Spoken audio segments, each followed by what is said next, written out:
The resignation of Tulsi Gabbard, Trump's director of national intelligence amid the US war with Iran, has quite rightly sent shockwaves across the political spectrum. However, in one of the most unexpected reactions, Gabbard drew praise and well wishes from none other than Iran. In a now-deleted post on X, Iran's embassy in Armenia lauded Gabbard for speaking truths about the Middle Eastern nation, despite knowing it was something US President Donald Trump hated. Additionally, they wished her husband, Abraham, a swift and complete recovery as he battles an extremely rare form of bone cancer, marking a highly unusual diplomatic gesture from the longtime US adversary. This after Gabbard on Friday took to X to announce her resignation, effective June 30th, 2026, as she looks to support her husband. Despite this, many are suggesting that this may just be a cover for Trump firing yet another of his officials. Remember, things have been tense between Trump and Gabbard ever since her congressional hearing in March on the war with Iran.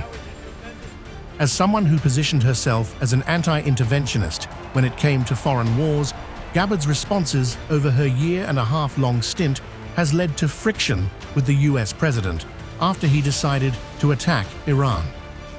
Following the joint US-Israel strikes, she appeared to avoid endorsing the decision, carefully evading questions about whether the administration knew of the conflict's potential fallout. Furthermore, the director also faced scrutiny over what Democrats perceived as discrepancies between the White House and the intelligence community's claims about Iran's nuclear enrichment capabilities. Did you brief the president, if he starts a war of choice, that the likely result would be that Iran would strike adjacent Gulf nations and close the Strait of Hormuz? Did you brief him on those two facts that I think have been consistently the assumptions of the intelligence community? I have not and won't divulge internal conversations. I will say that those of us within the intelligence community continue to provide the president with all of the best objective intelligence available to inform his decisions. Was it the assessment of the intelligence community that there was a, quote, imminent nuclear threat posed by the Iranian regime, yes or no? Senator, the only person who can determine what is and is not an imminent threat is the president. False. This is the worldwide threats hearing where you present to Congress national intelligence, timely, objective, and independent of political considerations. Was it the assessment of the intelligence community that, as the White House claimed on March 1st, there was a, quote, imminent nuclear threat posed by the Iranian regime? Yes or no? Once again, Senator, the intelligence community has provided the inputs that make up this annual threat assessment. You won't answer the question. It is the nature of the imminent threat that the president has to make that determination based on a collection and volume of information and intelligence that he is provided with. You're here to be timely, objective, and independent of political considerations. Exactly what I'm doing. No, you're evading a question because to provide a candid response to the committee would contradict a statement from the White House. Back in 2025, Trump even went so far as to say he didn't care what she said. However, following her hearing, when asked if he still had confidence in her, Trump said this. Do you still have confidence in Tulsi Gabbard, sir? Yeah, sure. Follow up. I mean, she's a little bit different in her thought process than me, but that doesn't make somebody not available to serve. Is she on the same page I as would you? I would say that I'm very strong on the fact that I don't want Iran to have a nuclear weapon. Because if they had a nuclear weapon, they'd use it immediately. I think she's probably a little bit softer on that issue, but that's okay. Some people are. Most people aren't. Most people are saying thank you very much for doing what you did. They are decimated right now. They're going to give up nuclear weapons. They're going to give us the nuclear dust. They're going to do everything that we want to do. And you know what? They're going to go on and maybe have a great country again. But if they don't do that, they're not going to have a country. They're not even going to have a country. So she's softer on that issue, but I have other people, not too many. That's an issue that we've had great support. You saw the CNN poll where Trump with MAGA, and I think MAGA is most of the Republican Party, is 100% approval.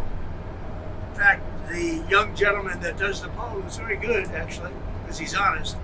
He said, I've never seen 100% before. I'm 100% in the CNN poll, which just came out. Thank you very much, everyone. What must be noted here is that Gabbard's untimely departure comes just 2 months after her top aide, former National Counterterrorism Center Director Joe Kent, himself resigned. In a letter posted on X, Kent declared that he was doing this in an attempt to get Trump to reverse course, adding that Iran posed no imminent threat to the US and audaciously claimed the Trump administration started this war due to pressure from Israel and its powerful American lobby.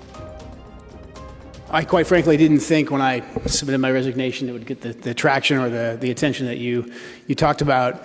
But having this support from friends, family, but really I've been asked a couple times, was it a hard decision to make? And it's definitely a decision I didn't make lightly. I put a lot of thought into it, and I had been thinking about it for quite some time.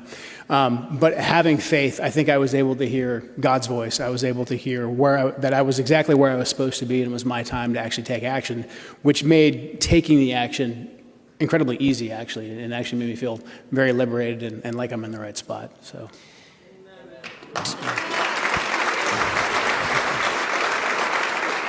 Do you have hope for America? And if you do, why so?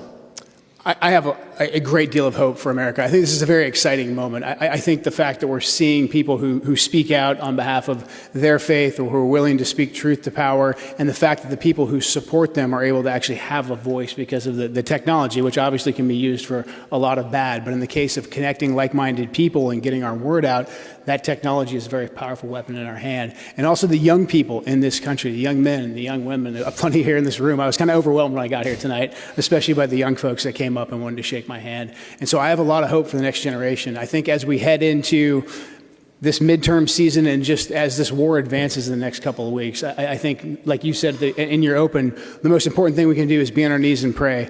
But once we're up from our knees, we need to take action. Our leaders will hear us if we all speak out. We're at a critical juncture in the war in Iran. We need to let our leaders hear that we do not support this war. We do not think there's a vital national security interest. We want to bring our troops home. We want to work towards peace in that region. We do not want 20 plus more years of bloodletting. And then as we head into this next election cycle, demand from everyone, from every political party, go to them, go to your representatives and say, I will not vote for you if you are going to vote for the continuation of these wars overseas. And by no means, I don't expect anybody here to be some kind of a pacifist. If our country is attacked, we will attack. If there's an imminent attack, we will attack.